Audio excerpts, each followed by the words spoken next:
The Adventures of Sherlock Holmes by Sir Arthur Conan Doyle.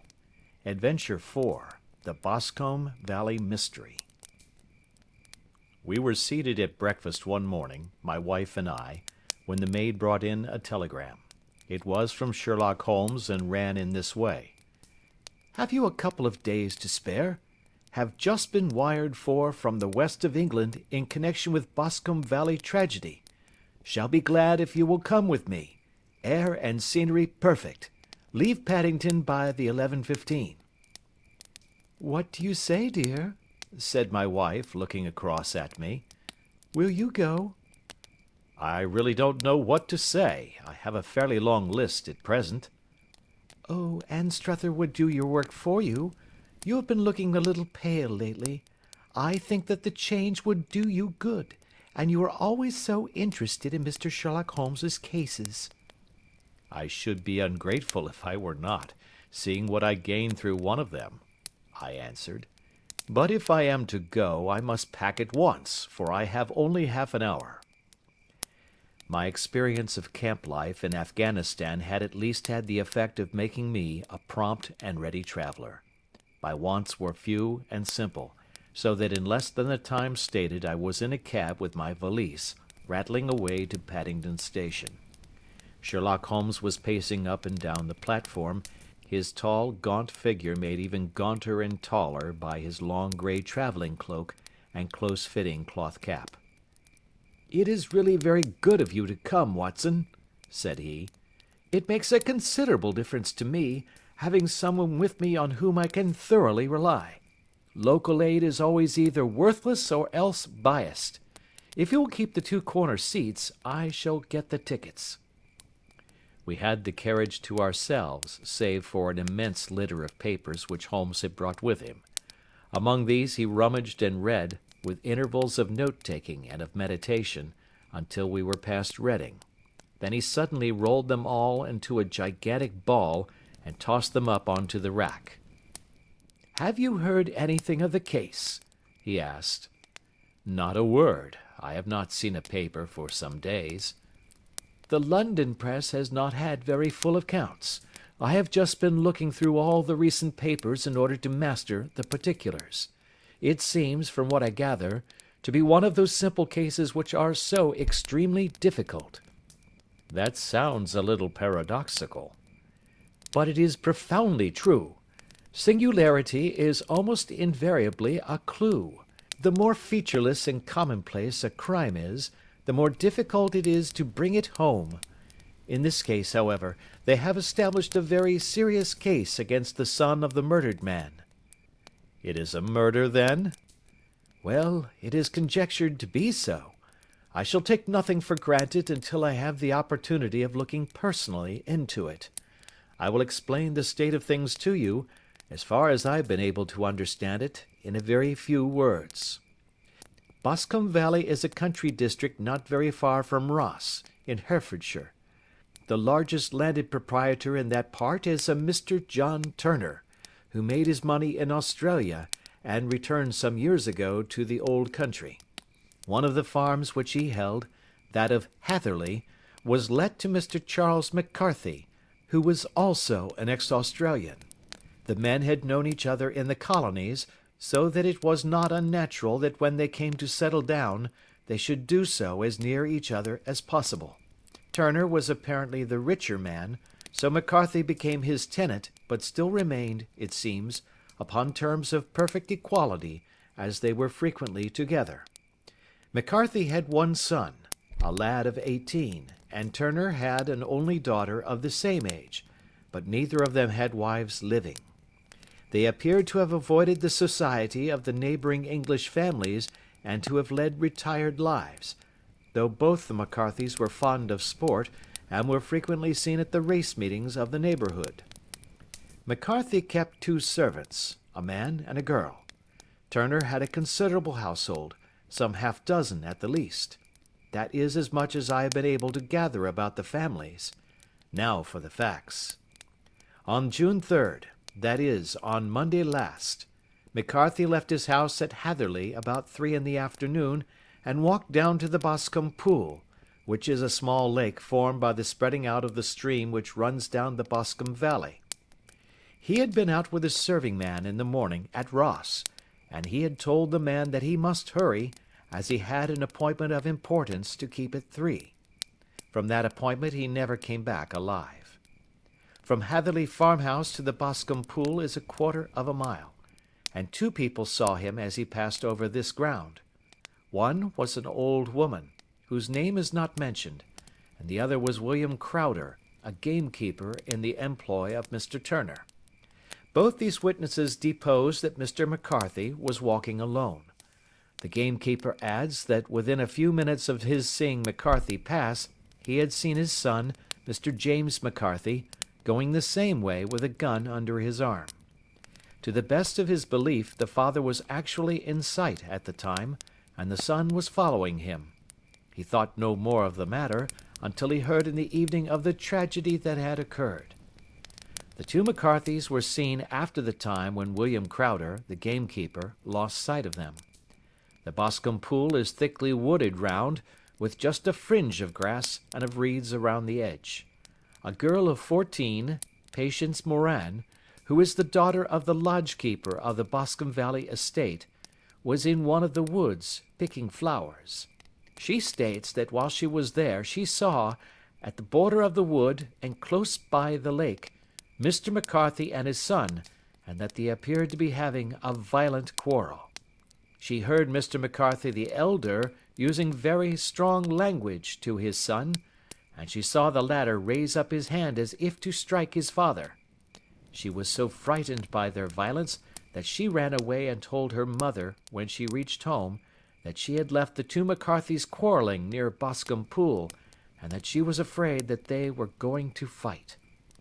She had hardly said the words when young Mr. McCarthy came running up to the lodge to say that he had found his father dead in the wood, and to ask for the help of the lodge keeper. He was much excited, without either his gun or his hat, and his right hand and sleeve were observed to be stained with fresh blood. On following him, they found the dead body stretched out upon the grass beside the pool. The head had been beaten in by repeated blows of some heavy and blunt weapon. The injuries were such as might very well have been inflicted by the butt end of his son's gun, which was found lying on the grass within a few paces of the body. Under these circumstances the young man was instantly arrested, and a verdict of wilful murder having been returned at the inquest on Tuesday, he was on Wednesday brought before the magistrates at Ross, who have referred the case to the next assizes. Those are the main facts of the case, as they came out before the coroner and the police court. I could hardly imagine a more damning case, I remarked. If ever circumstantial evidence pointed to a criminal, it does so here. Circumstantial evidence is a very tricky thing, answered Holmes thoughtfully. It may seem to point very straight to one thing, but if you shift your own point of view a little, you will find it pointing in an equally uncompromising manner to something entirely different. It must be confessed, however, that the case looks exceedingly grave against the young man, and it is very possible that he is indeed the culprit. There are several people in the neighbourhood, however, and among them Miss Turner, the daughter of the neighbouring landowner, who believe in his innocence, and who have retained Lestrade, whom you may recollect in connection with the study in scarlet, to work out the case in his interest. Lestrade, being rather puzzled, has referred the case to me, and hence it is that 2 middle-aged gentlemen are flying westward at 50 miles an hour, instead of quietly digesting their breakfasts at home. I am afraid, said I, that the facts are so obvious that you will find little credit to be gained out of this case. There is nothing more deceptive than an obvious fact, he answered, laughing. Besides, we may chance to hit upon some other obvious facts, which may have been by no means obvious to Mr. Lestrade. You know me too well to think that I am boasting when I say that I shall either confirm or destroy his theory by means which he is quite incapable of employing, or even of understanding. To take the first example to hand, I very clearly perceive that in your bedroom the window is upon the right-hand side, and yet I question whether Mr. Lestrade would have noted even so self-evident a thing as that. How on earth, my dear fellow, I know you well. I know the military neatness which characterizes you.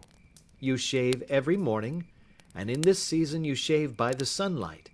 But since your shaving is less and less complete as we get farther back on the left side, until it becomes positively slovenly as we get round the angle of the jaw, it is surely very clear that that side is less illuminated than the other. I could not imagine a man of your habits looking at himself in an equal light and being satisfied with such a result. I only quote this as a trivial example of observation and inference.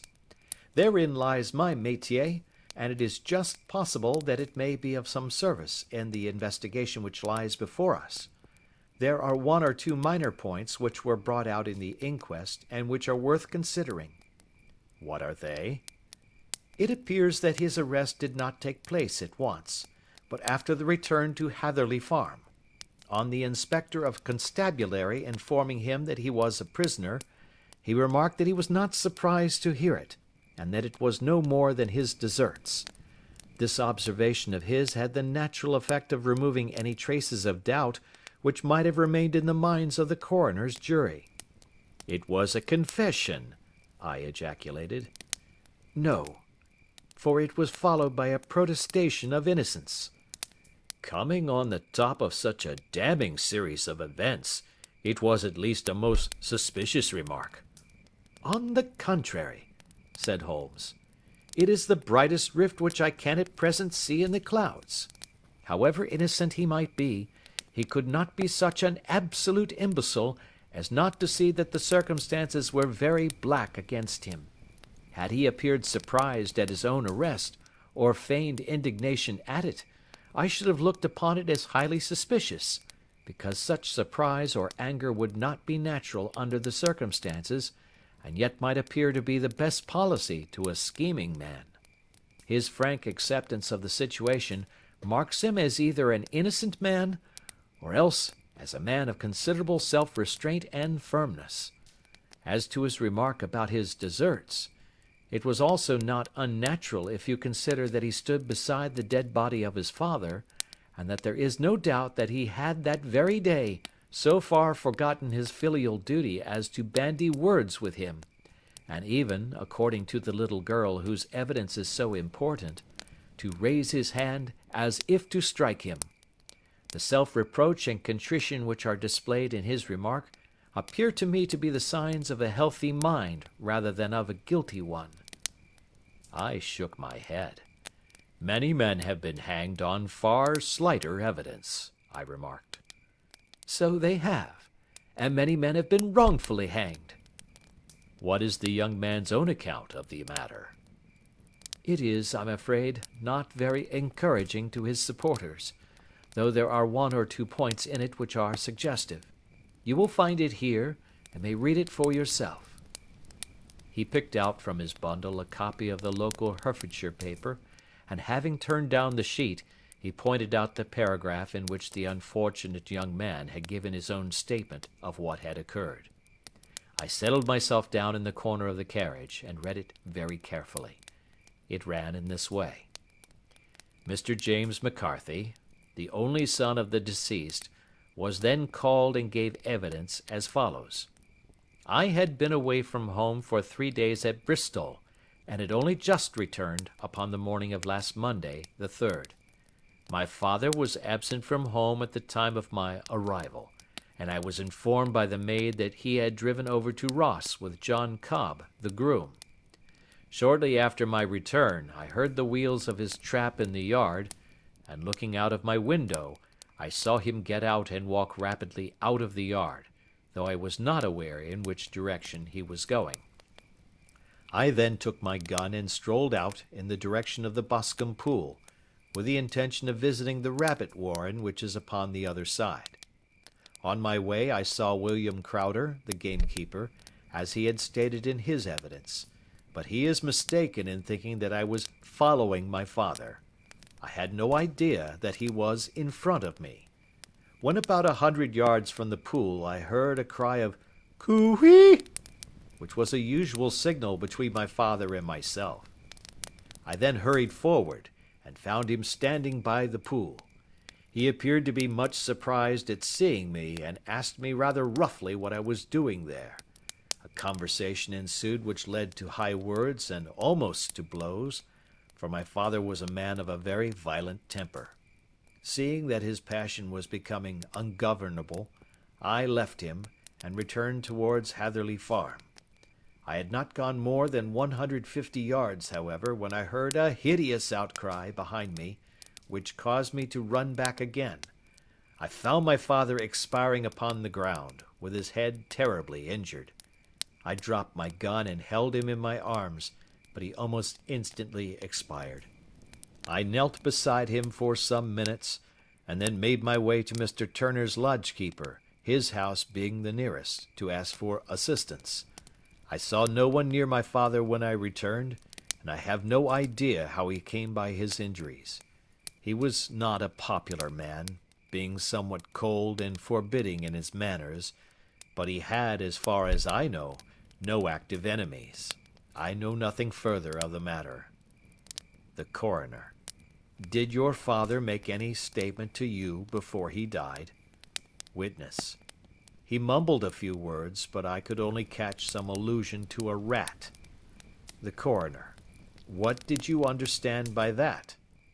Witness: It conveyed no meaning to me. I thought that he was delirious. The Coroner: What was the point upon which you and your father had this final quarrel? Witness: I should prefer not to answer. The Coroner: I am afraid that I must press it. Witness: It is really impossible for me to tell you. I can assure you that it has nothing to do with the sad tragedy which followed. The Coroner: That is for the court to decide.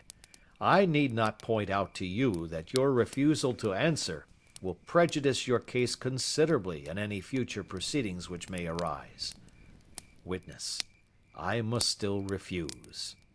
The Coroner: I understand that the cry of "Cooee" was a common signal between you and your father? Witness: It was. The Coroner: How was it then that he uttered it before he saw you, and before he even knew that you had returned from Bristol? Witness, with considerable confusion: I do not know. A juryman: Did you see nothing which aroused your suspicions when you returned on hearing the cry, and found your father fatally injured? Witness: Nothing definite. The Coroner: What do you mean? Witness: I was so disturbed and excited as I rushed out into the open that I could think of nothing except of my father.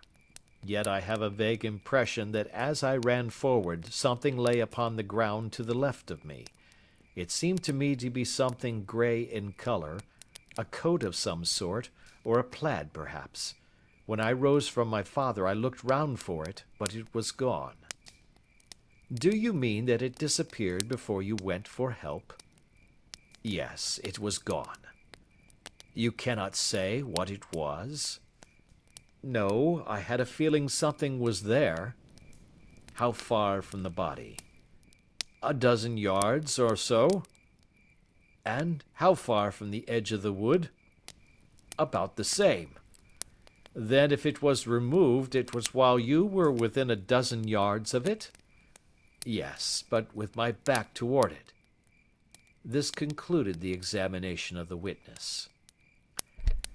I see, said I, as I glanced down the column, that the coroner in his concluding remarks was rather severe upon young McCarthy. He calls attention, and with reason, to the discrepancy about his father having signaled to him before seeing him, also to his refusal to give details of his conversation with his father, and his singular account of his father's dying words. They are all, as he remarks, very much against the son. Holmes laughed softly to himself and stretched himself out upon the cushioned seat. Both you and the coroner have been at some pains, said he, to single out the very strongest points in the young man's favour. Don't you see that you alternately give him credit for having too much imagination and too little? Too little if he could not invent a cause of quarrel which would give him the sympathy of the jury. Too much if he evolved from his own inner consciousness anything so outré as a dying reference to a rat, and the incident of the vanishing cloth. No, sir, I shall approach this case from the point of view that what this young man says is true, and we shall see whither that hypothesis will lead us. And now here is my pocket Petrarch, and not another word shall I say of this case until we are on the scene of action. We lunch at Swindon, and I see that we shall be there in 20 minutes. It was nearly 4 o'clock when we at last, after passing through the beautiful Stroud Valley, and over the broad gleaming Severn, found ourselves at the pretty little country town of Ross. A lean, ferret-like man, furtive and sly-looking, was waiting for us upon the platform. In spite of the light brown dust coat and leather leggings which he wore in deference to his rustic surroundings, I had no difficulty in recognizing Lestrade of Scotland Yard. With him we drove to the Hereford Arms, where a room had already been engaged for us. "I have ordered a carriage," said Lestrade as we sat over a cup of tea. "I knew your energetic nature, and that you would not be happy until you had been on the scene of the crime." "It was very nice and complimentary of you," Holmes answered. "It is entirely a question of barometric pressure." Lestrade looked startled. "I do not quite follow," he said. "How is the glass? 29, I see. No wind, and not a cloud in the sky. I have a caseful of cigarettes here which need smoking, and the sofa is very much superior to the usual country hotel abomination. I do not think that it is probable that I shall use the carriage tonight." Lestrade laughed indulgently. "You have no doubt already formed your conclusions from the newspapers," he said.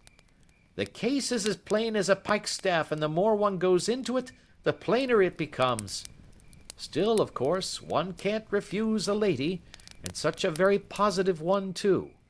She has heard of you, and would have your opinion, though I repeatedly told her that there was nothing which you could do which I have not already done. Why, bless my soul, here is her carriage at the door." He had hardly spoken before there rushed into the room one of the most lovely young women that I have ever seen in my life. Her violet eyes shining, her lips parted, a pink flush upon her cheeks, all thought of her natural reserve lost in her overpowering excitement and concern. "Oh, Mr. Sherlock Holmes!" she cried, glancing from one to the other of us, and finally, with a woman's quick intuition, fastening upon my companion. "I am so glad that you have come. I have driven down to tell you so. I know that James didn't do it. I know it, and I want you to start upon your work knowing it, too.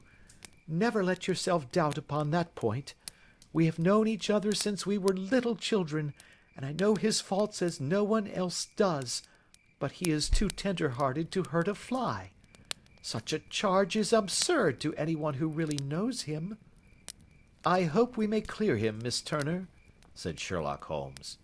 "You may rely upon my doing all that I can." "But you have read the evidence? You have formed some conclusion? Do you not see some loophole, some flaw? Do you not yourself think that he is innocent?" "I think that it is very probable." "There now!" she cried, throwing back her head and looking defiantly at Lestrade. "You hear? He gives me hopes." Lestrade shrugged his shoulders. "I am afraid that my colleague has been a little quick in forming his conclusions," he said. "But he is right. Oh, I know that he is right. James never did it, and about his quarrel with his father, I am sure that the reason why he would not speak about it to the coroner was because I was concerned in it." "In what way?" asked Holmes. it is no time for me to hide anything. James and his father had many disagreements about me. Mr. McCarthy was very anxious that there should be a marriage between us. James and I have always loved each other as brother and sister. But of course he is young and has seen very little of life yet, well, he naturally did not wish to do anything like that yet. And there were quarrels, and this, I am sure, was one of them." "And your father?" asked Holmes. "Was he in favour of such a union?" "No, he was quite averse to it also. No one but Mr. McCarthy was in favour of it."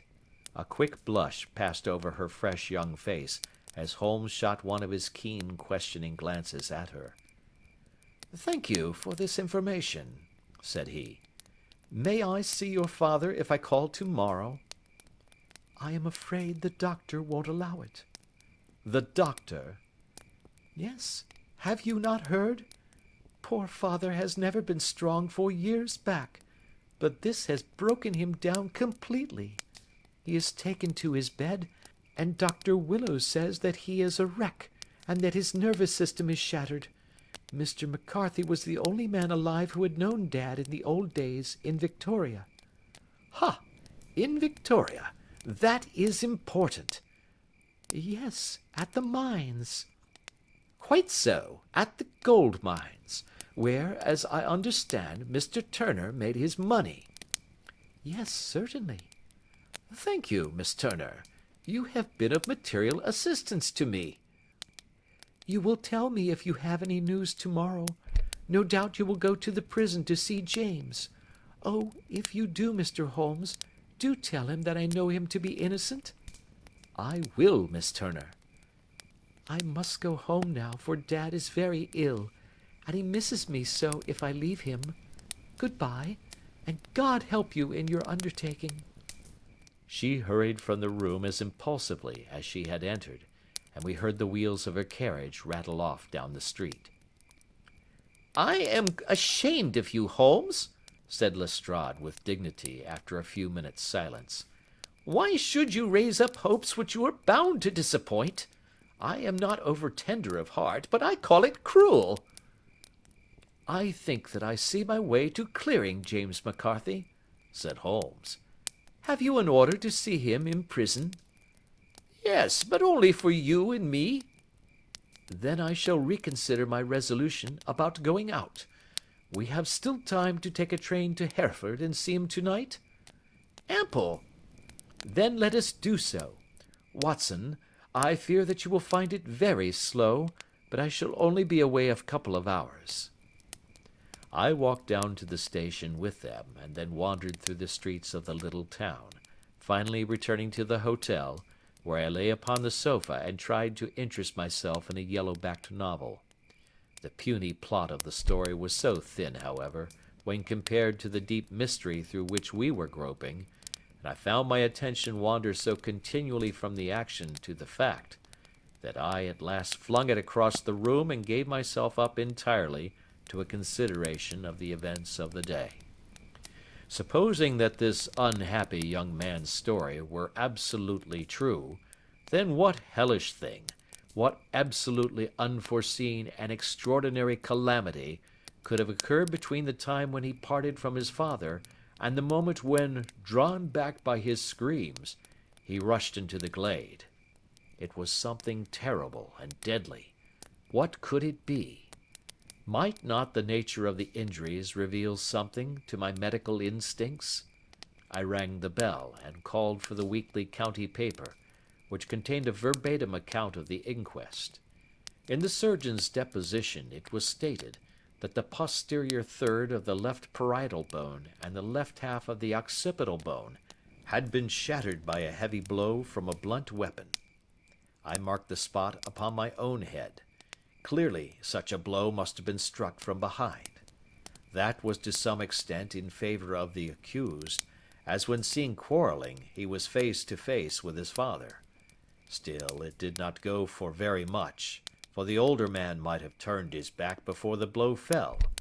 Still, it might be worthwhile to call Holmes's attention to it. Then there was the peculiar dying reference to a rat. What could that mean? It could not be delirium. A man dying from a sudden blow does not commonly become delirious. No, it was more likely to be an attempt to explain how he met his fate. But what could it indicate? I cudgeled my brains to find some possible explanation. And then the incident of the grey cloth seen by young McCarthy.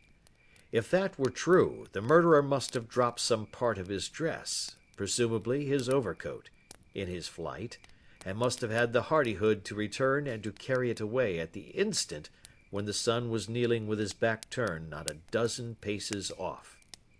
What a tissue of mysteries and improbabilities the whole thing was! I did not wonder at Lestrade's opinion, and yet I had so much faith in Sherlock Holmes's insight that I could not lose hope as long as every fresh fact seemed to strengthen his conviction of young McCarthy's innocence. It was late before Sherlock Holmes returned. He came back alone, for Lestrade was staying in lodgings in the town. "The glass still keeps very high," he remarked as he sat down. "It is of importance that it should not rain before we are able to go over the ground. On the other hand, a man should be at his very best and keenest for such nice work as that, and I did not wish to do it when fagged by a long journey. I have seen young McCarthy." "And what did you learn from him?" "Nothing." "Could he throw no light?" "None at all. I was inclined to think at one time that he knew who had done it, and was screening him or her, but I am convinced now that he is as puzzled as everyone else. He is not a very quick-witted youth, though comely to look at and, I should think, sound at heart."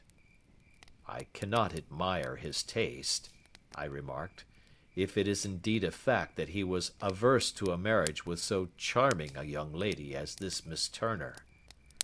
"Ah, thereby hangs a rather painful tale. This fellow is madly, insanely in love with her, but some 2 years ago, when he was only a lad, and before he really knew her, for she had been away 5 years at a boarding school, what does the idiot do but get into the clutches of a barmaid in Bristol, and marry her at a registry office? No one knows a word of the matter, but you can imagine how maddening it must be to him to be upbraided for not doing what he would give his very eyes to do, but what he knows to be absolutely impossible. It was sheer frenzy of this sort which made him throw his hands up into the air when his father, at their last interview, was goading him on to propose to Miss Turner. On the other hand, he had no means of supporting himself, and his father, who was by all accounts a very hard man, would have thrown him over utterly had he known the truth. It was with his barmaid wife that he had spent the last 3 days in Bristol, and his father did not know where he was. Mark that point. It is of importance. Good has come out of evil, however, for the barmaid, finding from the papers that he is in serious trouble and likely to be hanged, has thrown him over utterly and has written to him to say that she has a husband already in the Bermuda dockyard, so that there is really no tie between them.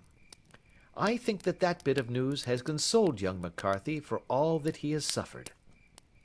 "But if he is innocent, who has done it?" "Ah, who?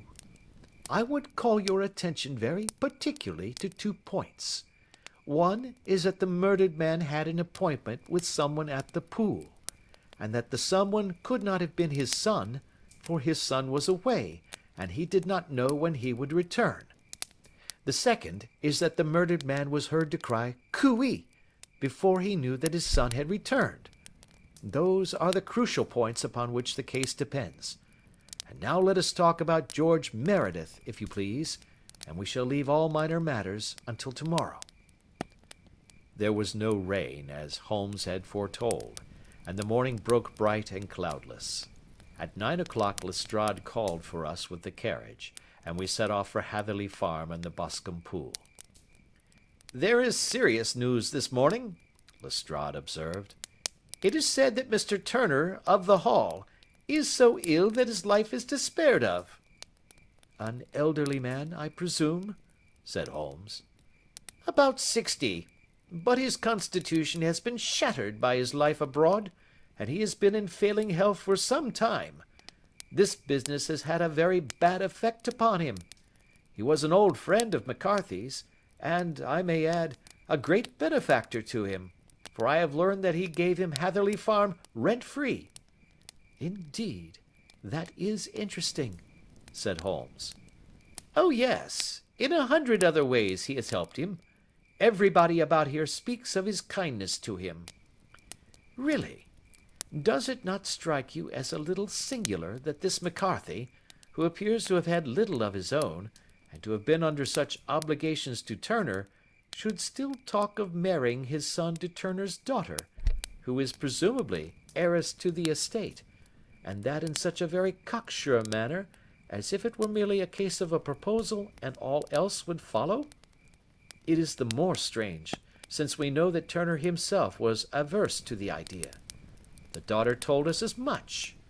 Do you not deduce something from that?" "We have got to the deductions and the inferences," said Lestrade, winking at me.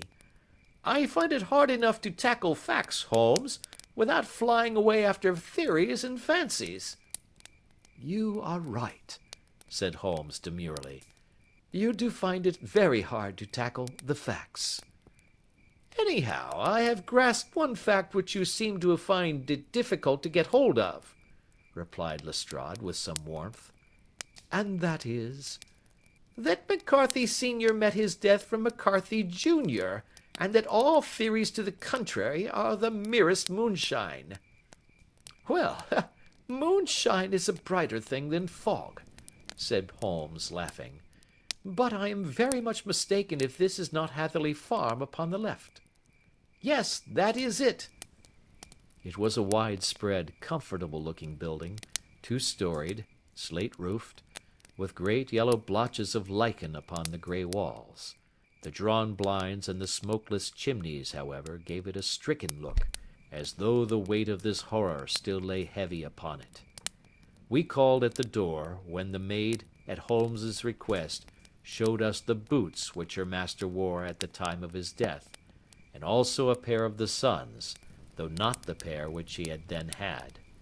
Having measured these very carefully from 7 or 8 different points, Holmes desired to be led to the courtyard, from which we all followed the winding track which led to Boscombe Pool. Sherlock Holmes was transformed when he was hot upon such a scent as this. Men who had only known the quiet thinker and logician of Baker Street would have failed to recognize him. His face flushed and darkened. His brows were drawn into 2 hard black lines, while his eyes shone out from beneath them with a steely glitter. His face was bent downward, his shoulders bowed, his lips compressed, and the veins stood out like whipcord in his long sinewy neck. His nostrils seemed to dilate with a purely animal lust for the chase, and his mind was so absolutely concentrated upon the matter before him, that a question or remark fell unheeded upon his ears, or at the most only provoked a quick, impatient snarl in reply. Swiftly and silently he made his way along the track which ran through the meadows, and so by way of the woods to the Boscombe Pool. It was damp, marshy ground, as is all that district, and there were marks of many feet, both upon the path and amid the short grass which bounded it on either side. Sometimes Holmes would hurry on, sometimes stop dead, and once he made quite a little detour into the meadow. Lestrade and I walked behind him, the detective indifferent and contemptuous, while I watched my friend with the interest which sprang from the conviction that every one of his actions was directed towards a definite end. The Boscombe Pool, which is a little reed-girt sheet of water some 50 yards across, is situated at the boundary between the Hatherley Farm and the private park of the wealthy Mr. Turner. Above the woods which lined it upon the farther side, we could see the red, jutting pinnacles which marked the site of the rich landowner's dwelling. On the Hatherley side of the pool the woods grew very thick, and there was a narrow belt of sodden grass 20 paces across, between the edge of the trees and the reeds which lined the lake. Lestrade showed us the exact spot at which the body had been found, and indeed, so moist was the ground, that I could plainly see the traces which had been left by the fall of the stricken man. To Holmes, as I could see by his eager face and peering eyes, very many other things were to be read upon the trampled grass. He ran round like a dog who is picking up a scent, and then turned upon my companion. "What did you go into the pool for?" he asked. "I fished about with a rake. I thought there might be some weapon or other trace. But how on earth—" "Oh, tut, tut, I have no time. That left foot of yours with its inward twist is all over the place. A mole could trace it, and there it vanishes among the reeds. Oh, how simple it would all have been had I been here before they came like a herd of buffalo and wallowed all over it.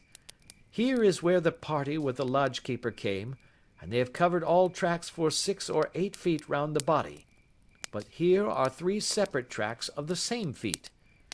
He drew out a lens, and lay down upon his waterproof to have a better view, talking all the time rather to himself than to us. "These are young McCarthy's feet. Twice he was walking, and once he ran swiftly, so that the soles are deeply marked and the heels hardly visible. That bears out his story. He ran when he saw his father on the ground. Then here are the father's feet as he paced up and down. What is this, then? It is the butt end of the gun as the son stood listening. And this? Ha ha! What have we here? Tiptoes! Tiptoes! Square, too, quite unusual boots. They come, they go, they come again. Of course, that was for the cloak. Now where did they come from?"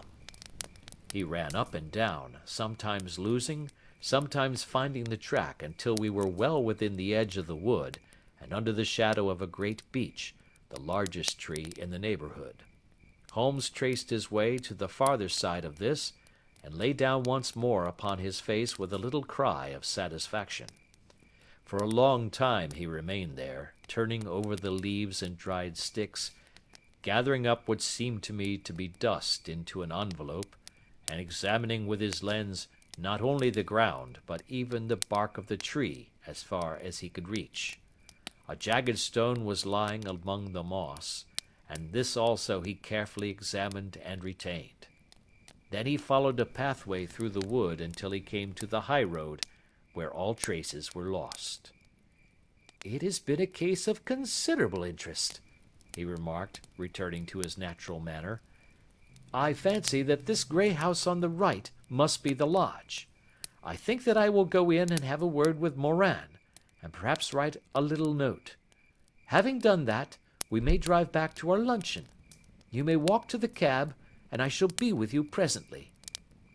It was about 10 minutes before we regained our cab and drove back into Ross, Holmes still carrying with him the stone which he had picked up in the wood.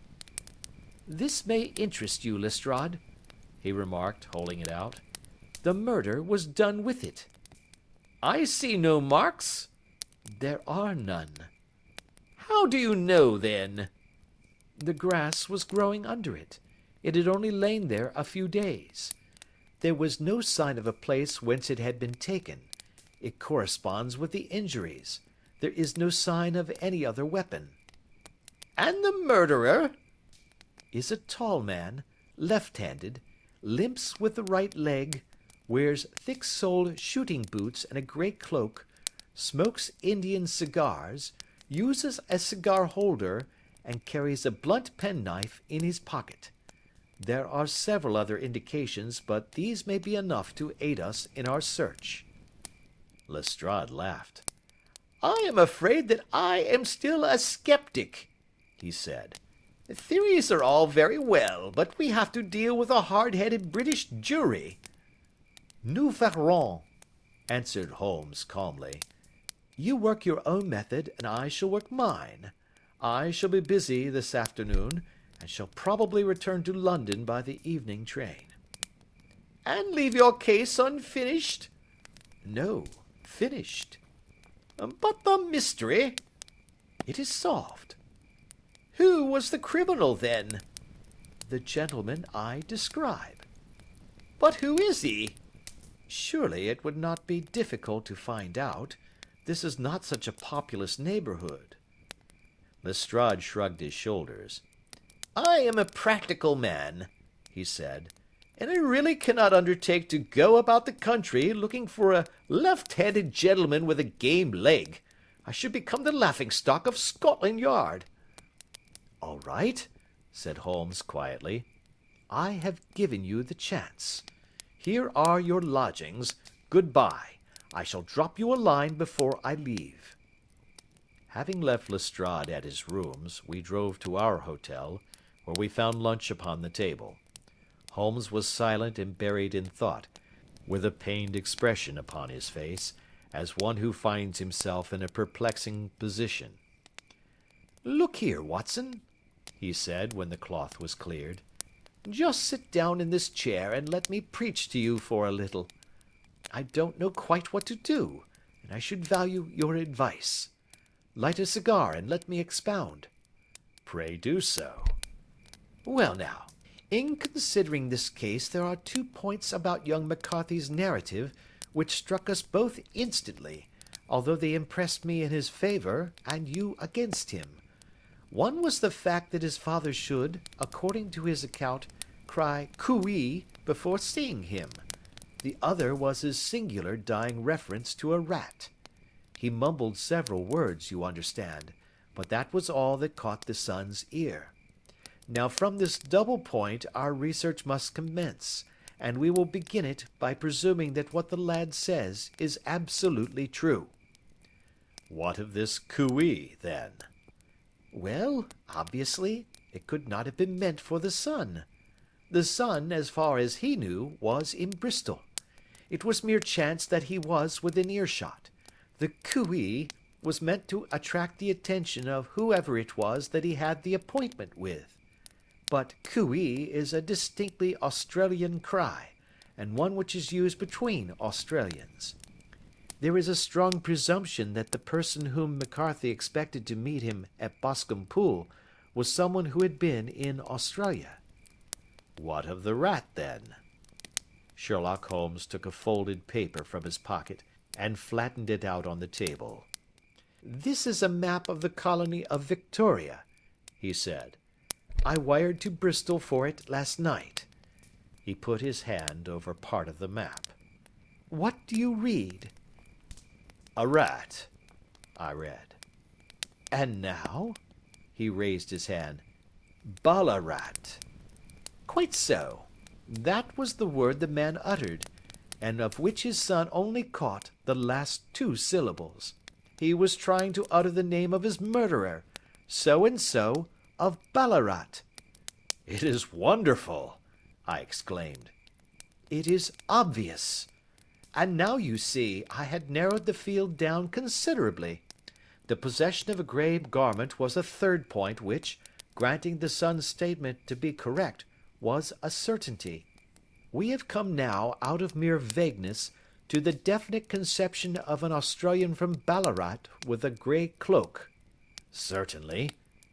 And one who was at home in the district, for the pool can only be approached by the farm or by the estate, where strangers could hardly wander. Quite so.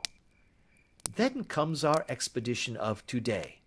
By an examination of the ground, I gained the trifling details which I gave to that imbecile Lestrade, as to the personality of the criminal. But how did you gain them? You know my method. It is founded upon the observation of trifles. His height I know that you might roughly judge from the length of his stride. His boots, too, might be told from their traces. Yes, they were peculiar boots. But his lameness? The impression of his right foot was always less distinct than his left. He put less weight upon it. Why? Because he limped. He was lame. But his left-handedness? You were yourself struck by the nature of the injury as recorded by the surgeon at the inquest. The blow was struck from immediately behind, and yet was upon the left side. Now, how can that be unless it were by a left-handed man? He had stood behind that tree during the interview between the father and the son. He had even smoked there. I found the ash of a cigar, which my special knowledge of tobacco ashes enables me to pronounce as an Indian cigar. I have, as you know, devoted some attention to this, and written a little monograph on the ashes of 140 different varieties of pipe, cigar, and cigarette tobacco. Having found the ash, I then looked round and discovered the stump among the moss where he had tossed it. It was an Indian cigar, of the variety which are rolled in Rotterdam. And the cigar holder? I could see that the end had not been in his mouth. Therefore he used a holder. The tip had been cut off, not bitten off, but the cut was not a clean one, so I deduced a blunt penknife. Holmes, I said, you have drawn a net round this man from which he cannot escape, and you have saved an innocent human life as truly as if you had cut the cord which was hanging him. I see the direction in which all this points. The culprit is Mr. John Turner, cried the hotel waiter, opening the door of our sitting room and ushering in a visitor. The man who entered was a strange and impressive figure. His slow, limping step and bowed shoulders gave the appearance of decrepitude, and yet his hard, deep-lined, craggy features and his enormous limbs showed that he was possessed of unusual strength of body and of character. His tangled beard, grizzled hair, and outstanding drooping eyebrows combined to give an air of dignity and power to his appearance, but his face was of an ashen white, while his lips and the corners of his nostrils were tinged with a shade of blue. It was clear to me at a glance that he was in the grip of some deadly and chronic disease. "Pray sit down on the sofa," said Holmes gently. "You had my note." "Yes, the lodge-keeper brought it up. You said that you wished to see me here to avoid scandal." "I thought people would talk if I went to the hall." "And why did you wish to see me?" He looked across at my companion with despair in his weary eyes, as though his question was already answered. "Yes," said Holmes, answering the look rather than the words. "It is so. I know all about McCarthy." The old man sank his face in his hands. "God help me!" he cried. "But I would not have let the young man come to harm. I give you my word that I would have spoken out if it went against him at the assizes." "I am glad to hear you say so," said Holmes gravely. "I would have spoken now had it not been for my dear girl. It would break her heart. It will break her heart when she hears that I am arrested." "It may not come to that," said Holmes. "What?" "I am no official agent. I understand that it was your daughter who required my presence here, and I am acting in her interests. Young McCarthy must be got off, however." "I am a dying man," said old Turner. "I have had diabetes for years. My doctor says it is a question whether I shall live a month. Yet I would rather die under my own roof than in a jail." Holmes rose and sat down at the table with his pen in his hand and a bundle of paper before him. "Just tell us the truth," he said. "I shall jot down the facts. You will sign it, and Watson here can witness it. Then I could produce your confession at the last extremity to save young McCarthy. I promise you that I shall not use it unless it is absolutely needed." "It's as well," said the old man. "It's a question whether I shall live to the assizes, so it matters little to me, but I should wish to spare Alice the shock. And now I will make the thing clear to you. It has been a long time in the acting, but will not take me long to tell. You didn't know this dead man, McCarthy. He was a devil incarnate. I tell you that. God keep you out of the clutches of such a man as he. His grip has been upon me these 20 years, and he has blasted my life. I'll tell you first how I came to be in his power. It was in the early 60s at the diggings. I was a young chap then, hot-blooded and reckless, ready to turn my hand at anything. I got among bad companions, took to drink, had no luck with my claim, took to the bush, and in a word became what you would call over here a highway robber. There were 6 of us, and we had a wild, free life of it, sticking up a station from time to time, or stopping the wagons on the road to the diggings. Black Jack of Ballarat was the name I went under, and our party is still remembered in the colony as the Ballarat Gang.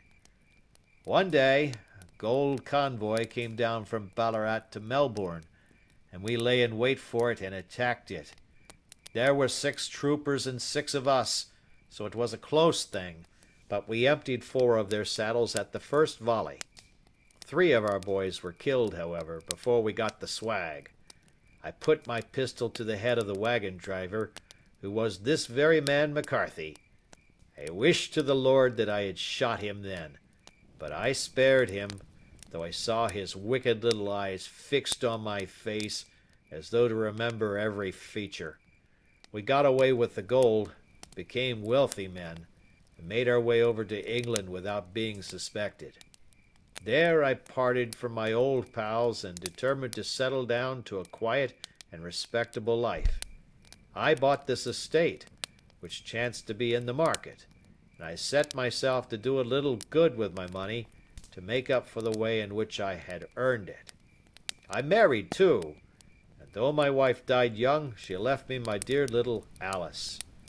Even when she was just a baby, her wee hand seemed to lead me down the right path as nothing else had ever done. In a word, I turned over a new leaf and did my best to make up for the past. All was going well when McCarthy laid his grip upon me. I had gone up to town about an investment, and I met him in Regent Street with hardly a coat to his back or a boot to his foot. "Here we are, Jack," says he, touching me on the arm. "We'll be as good as a family to you. There's 2 of us, me and my son, and you can have the keeping of us. If you don't, it's a fine law-abiding country is England, and there's always a policeman within hail." Well, down they came to the West Country. There was no shaking them off, and there they have lived rent-free on my best land ever since. There was no rest for me, no peace, no forgetfulness. Turn where I would, there was his cunning, grinning face at my elbow. It grew worse as Alice grew up, for he soon saw I was more afraid of her knowing my past than of the police. Whatever he wanted, he must have, and whatever it was I gave him without question, land, money, houses, until at last he asked a thing which I could not give. He asked for Alice. His son, you see, had grown up, and so had my girl, and as I was known to be in weak health, it seemed a fine stroke to him that his lad should step into the whole property. But there I was firm. I would not have his cursed stock mixed with mine.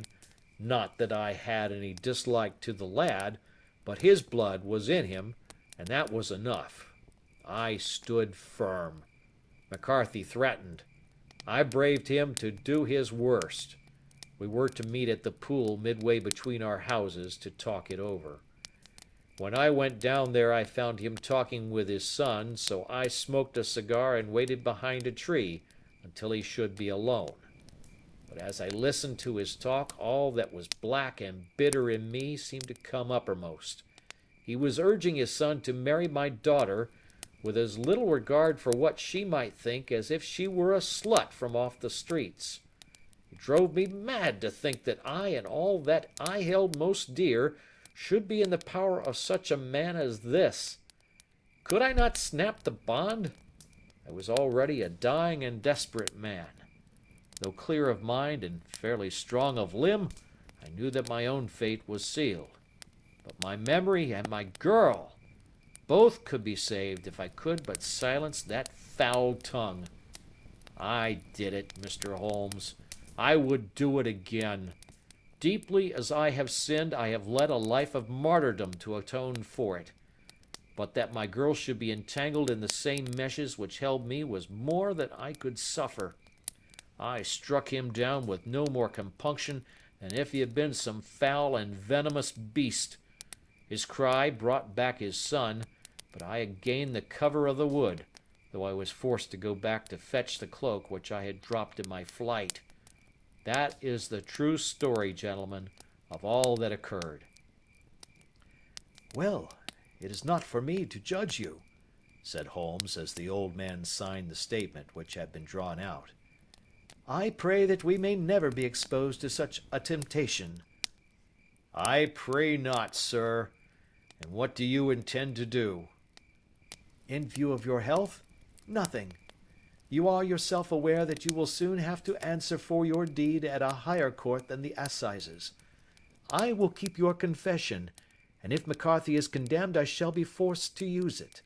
If not, it shall never be seen by mortal eye, and your secret, whether you be alive or dead, shall be safe with us. Farewell, then, said the old man solemnly. Your own deathbeds, when they come, will be the easier for the thought of the peace which you have given to mine. Tottering and shaking in all his giant frame, he stumbled slowly from the room. God help us, said Holmes after a long silence. Why does fate play such tricks with poor helpless worms? I never hear of such a case as this that I do not think of Baxter's words and say, there, but for the grace of God, goes Sherlock Holmes. James McCarthy was acquitted at the assizes on the strength of a number of objections which had been drawn out by Holmes and submitted to the defending counsel.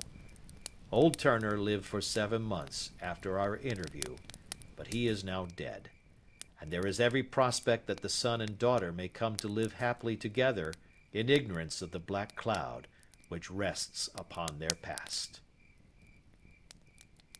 End of Adventure 4.